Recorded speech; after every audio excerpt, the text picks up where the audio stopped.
Hey, everybody. It is Sunday, January 18th, 2026. I'm Allison Gill, and we now have evidence in the form of law enforcement dispatch transcripts from law enforcement and EMS that the ICE thug and murderer, Jonathan Ross, was not injured. We knew this, but now we have confirmation. He did not go to the hospital from the scene, and there's absolutely no evidence that there was any treatment of Ross by emergency medical services on the scene.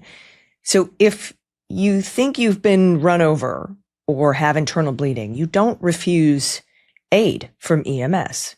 Now, of course, like I said, we all suspected that the claims that Ross was injured were all lies, because first of all, everything DHS says are provable lies. On the ground, when there's an incident and they come out with a statement, it just takes a little while for video evidence and other evidence and witness evidence to disprove everything that DHS says about what happens on the ground. But now we have evidence from law enforcement confirming it, not bystanders, not me, not people on the internet. This new evidence also undercuts CBS News's unconfirmed and very sloppy reporting that Jonathan Ross suffered from internal bleeding because two anonymous Trump officials were told by someone else and they said so. Though I doubt they'll retract their lies despite clear evidence that Ross was not injured, as Renee Good peacefully tried to leave the scene before she was murdered. So I'm going to go over that police evidence that Jonathan Good wasn't injured, plus the looming threat of Trump invoking the Insurrection Act. Possibly he's been threatening it for a long time now, and now he may invoke it in Minneapolis. All of that on today's episode of The Breakdown.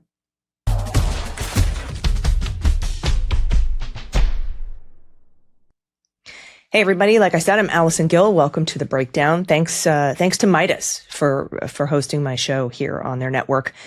The New York Times, The Guardian, and a few other media outlets got a hold of the 911 and law enforcement transcripts from the day, January 7th, when Renee Good was murdered. And now, as I said, we have documented confirmation from the cops that Jonathan Ross, the ICE agent who murdered Renee Good, was not seriously injured and did not go to the hospital or seek medical attention, despite CBS News, now run by Barry Weiss, which has seen, by the way, a dramatic fall in ratings, especially for their evening news block. We have CBS saying that he had suffered internal bleeding, according to like double or triple hearsay from internal Trump administration government officials. I mean, we all knew that because we saw it with our own eyes. But like I said, now we have dispatch transcripts that prove Jonathan Ross was on the scene until 10:04 a.m. That's about 30 minutes after he murdered Renee Good.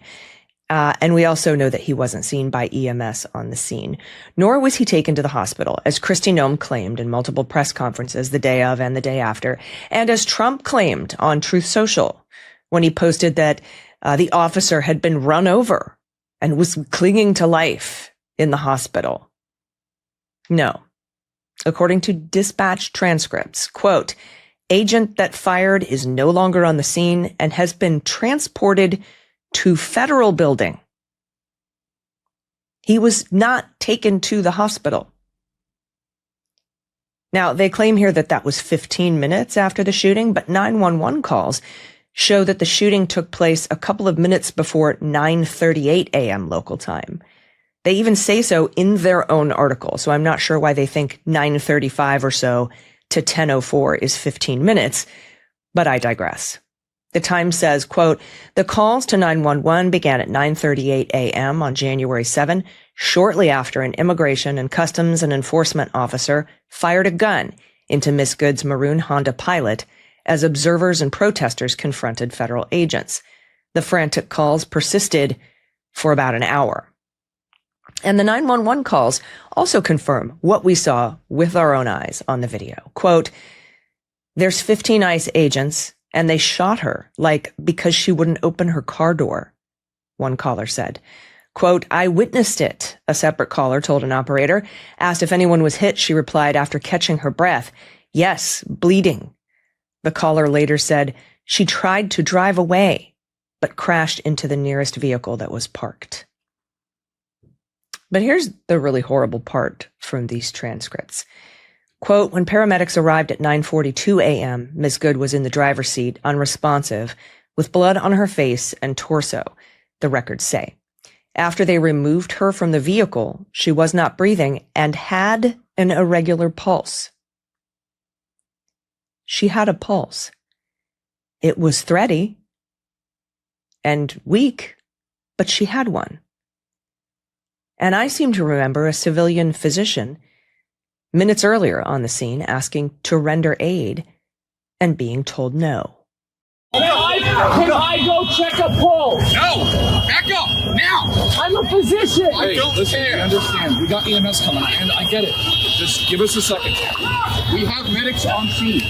We have our own medics. Where are they? Where are they?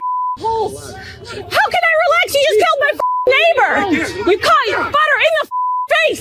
You killed my neighbor! How do you show up to work every day? How the do you do this every day? You're killing my neighbors! You're stealing my neighbors! What the man? Now, I don't know whether letting that physician in to start CPR minutes earlier would have made a difference, but we know minutes count in situations like that, and now we'll never know. The EMS dispatch records say that she had 2 gunshot wounds to the right chest and 1 in the forearm and perhaps 1 in the head. Now, if she was shot in the head, perhaps through her forearm, because I think there were only 3 shots, but again, I don't know. But if they shot her in the head, that might have been the fatal shot. And according to EMS, the possible gunshot to her head was on the left side of her head, not the front, which tells me Jonathan Ross was at the side of her car, aiming perpendicular to her head when he fired that shot. But investigators would need the ballistics evidence to prove that. But as we know, the FBI is covering up for this piece of shit and refusing to share evidence they collected at the scene with Minnesota prosecutors. They don't have the ballistics. Now, here's what The Guardian says about the gunshot wounds. Quote, according to the report, paramedics identified 2 apparent gunshot wounds to the right side of her chest, another apparent gunshot wound to the patient's left forearm, and a possible gunshot wound with protruding tissue on the left side of the patient's head. The report also notes that she had dilated pupils and blood discharging from her left ear. So if she had 2 gunshot wounds in the right side of her chest, those bullets could have been the first 2. And then the one on the left side of her head, perhaps she put up her left arm. That with the gunshot that went through her left arm and into the left side of her head would have been directly on from the side of the car. But there's nothing in this report or the transcripts about Jonathan Ross getting checked by EMS when they arrived on the scene. It seems to me, if you think you've been injured, first of all, you don't say fucking bitch under your breath after you murder someone. But if you are there and EMS is there and you feel that you've been run over by a car or that you might have internal bleeding, you would have EMS check you out. And if there was a possibility you were bleeding internally, a life-threatening emergency, you would be immediately transported to the hospital. But he wasn't. He didn't get checked out by EMS. I don't know if he denied being seen by EMS. Usually you have to do that if you've ever been on a scene with EMS and they want to check you out. And you don't want them to, you have to vehemently deny it. You have to opt out of that. There's nothing in these transcripts about that. I'm wondering why. But dude hung around for almost 30 minutes and then was taken to the federal building. And again, not according to a bystander or Rachel Maddow or me, but according to the cops and radio chatter. And the Whipple Federal Building is about a 15 to 20 minute drive from the murder scene. You can check it on Google Maps, 34th Street and Portland Avenue to the Whipple Federal Building. It's about 7 miles, 6 or 8 miles, depending on which route you take. Now, despite the protests in Minneapolis, the peaceful protests, Trump has not yet invoked the Insurrection Act, but not for not trying. ICE is desperate to provoke a Reichstag fire moment on the ground. They're deploying flashbangs and tear gas and terrorizing innocent people in hopes that someone, just one person, responds in a way that justifies invoking the Insurrection Act so he can deploy the military in the city. There are multitudes of stories on the ground in the Twin Cities of ICE terrorizing the citizens. And they haven't, it's it's of note that he hasn't invoked the Insurrection Act based on what's already transpired, because he knows there's not an argument. He knows it's them, that they are causing the violence here. The people are the victims, not the perpetrators. The Times reports, quote, a Minneapolis couple said that ICE agents deployed tear gas and stun grenades around them and their 6 children, the youngest only 6 months old, as they tried to maneuver their car out of a tense protest on Wednesday night. Sean Jackson and his wife Destiny, both 26, said they were driving home from a son's basketball game when the family found themselves caught in a clash between protesters and federal agents in North Minneapolis. Quote, the crowd control grenades went off around them, and one tear gas canister rolled beneath the car, Miss Jackson said. A concussive blast from the tear gas canister, or a different device, she wasn't sure, rocked the vehicle, setting off the airbags and trapping the family as acrid smoke billowed around them. Quote, it felt like our lungs were burning, Miss Jackson said, noting that Mr. Jackson said, noting that 2 of his children had severe asthma. Water didn't help. Nothing helped.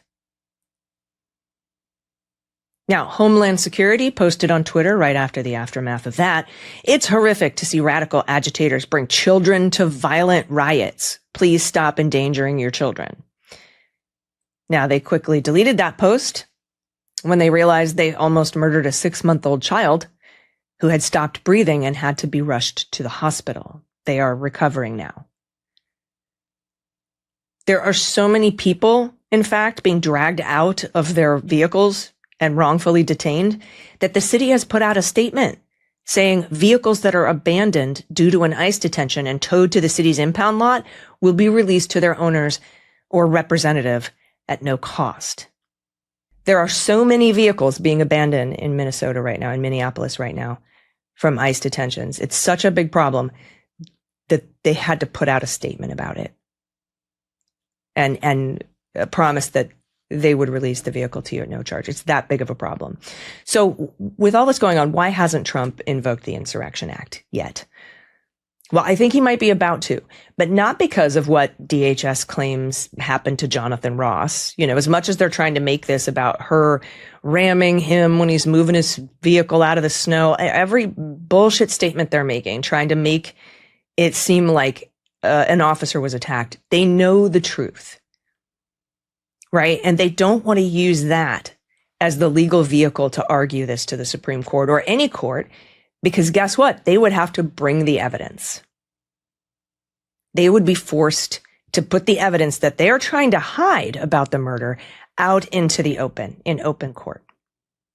So I don't think that is, I don't think they're going to use that as their Reichstag fire, right? It's a bad legal vehicle to argue for deploying the military. No, I think they're going to try to argue that local and state officials are impeding their operations. And I base that opinion on something the Department of Justice announced just on Friday, 2 days ago.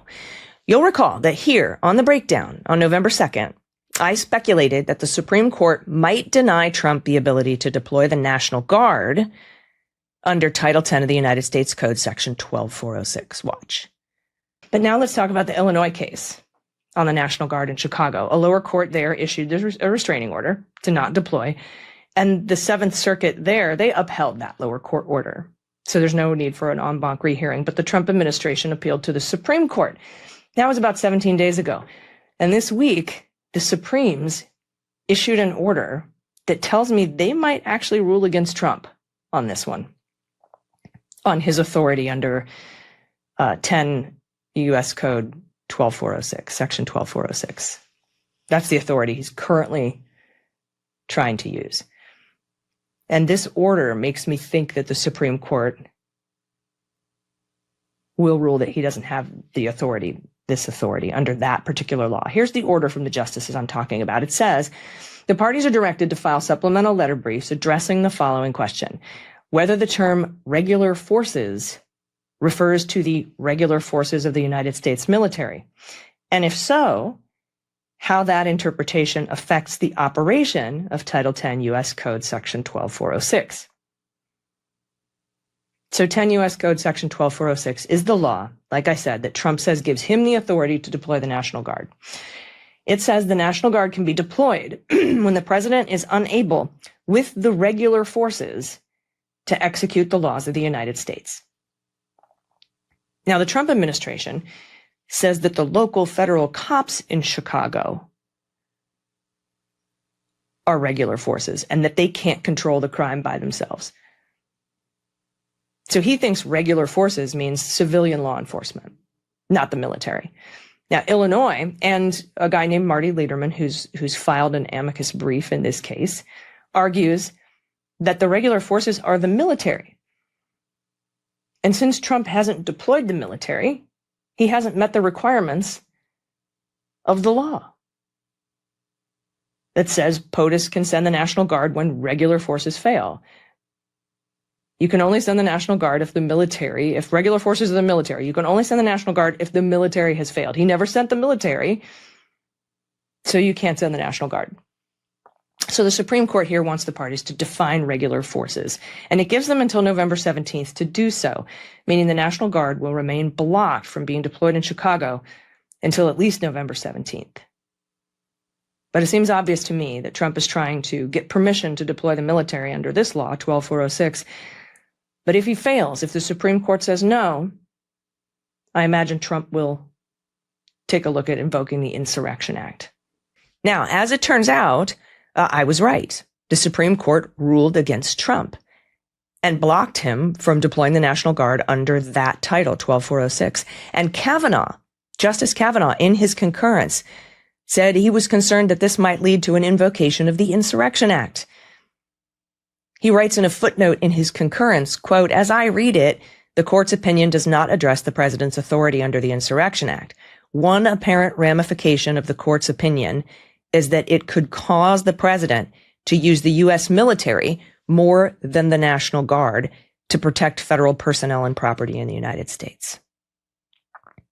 So this past Thursday, I spoke to an expert, Steve Vladeck, on Substack Live about one of the provisions in the Insurrection Act, a real murky one that Trump and Miller may try to take advantage of in Minneapolis. Watch.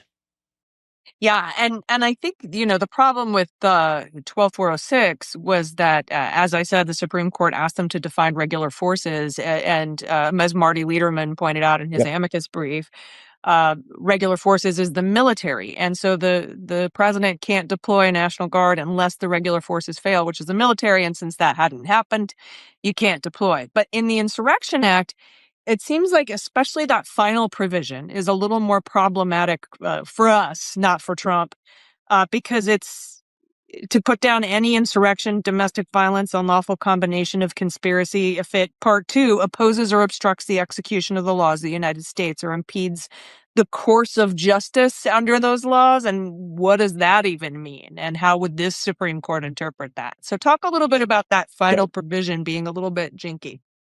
So jinky is a good word for it. I mean, I think part of it was, when Congress first passed these laws in the 1790s, it couldn't really define with specificity all of the emergencies that might arise. And so it is a broad delegation.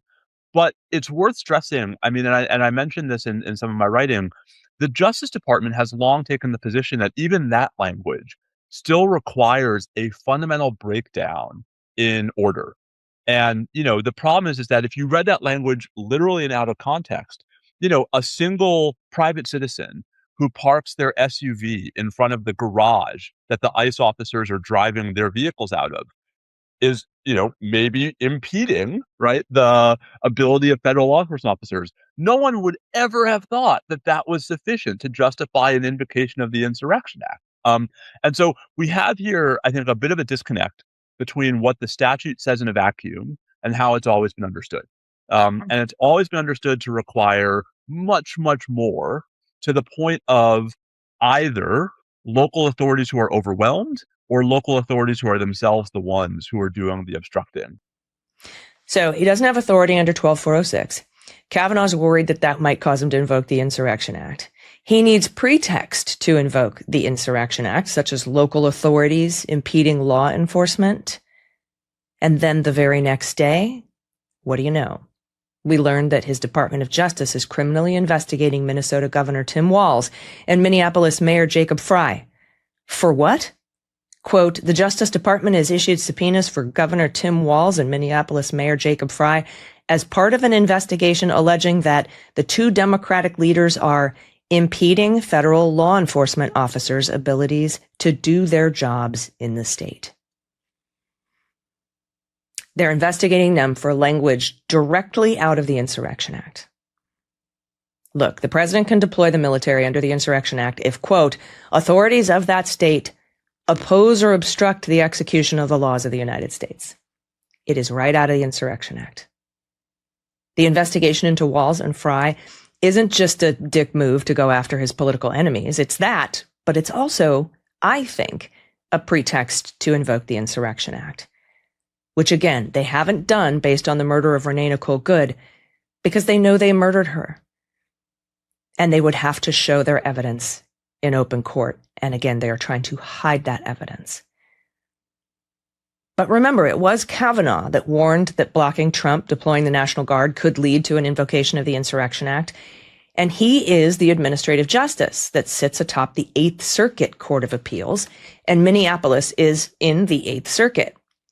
So if Trump invokes the Insurrection Act and someone gets a temporary restraining order in a lower court or a preliminary injunction and the appeals court upholds that block and Trump appeals to the Supreme Court, Kavanaugh could be the one deciding factor about whether or not to issue an administrative temporary stay on that lower court order.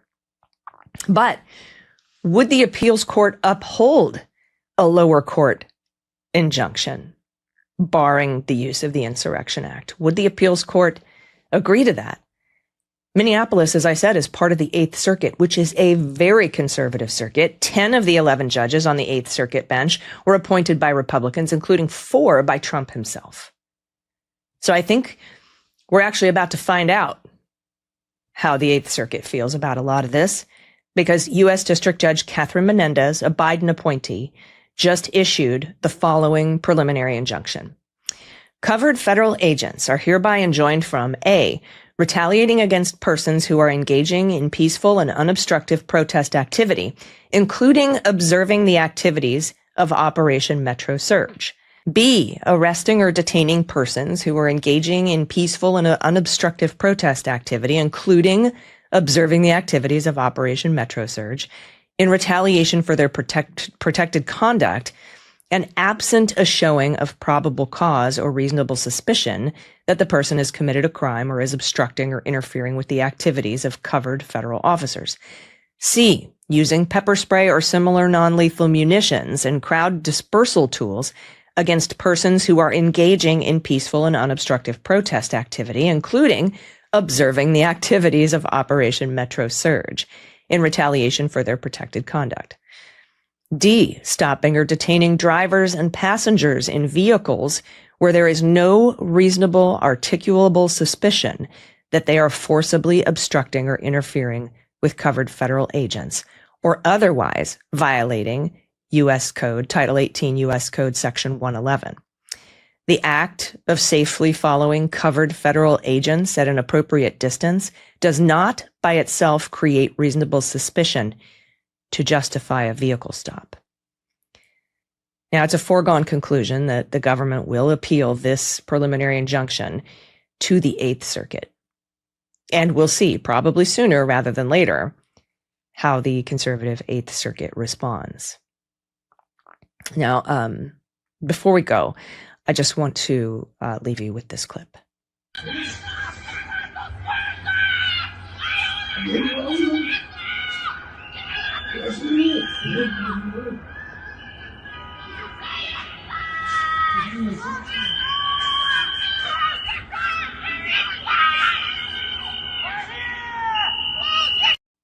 Stay inside.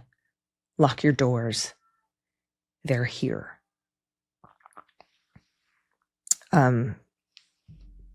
It's just terrifying. We love you, Minneapolis. Stay strong and stay safe. We'll see you next week on The Breakdown.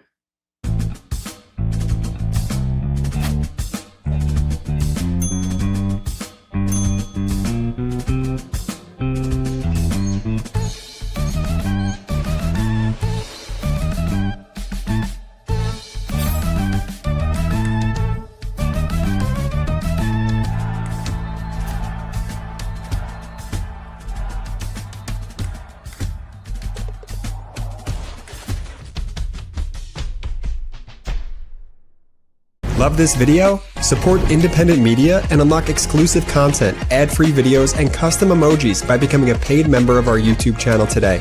You can also gift memberships to others. Let's keep growing together.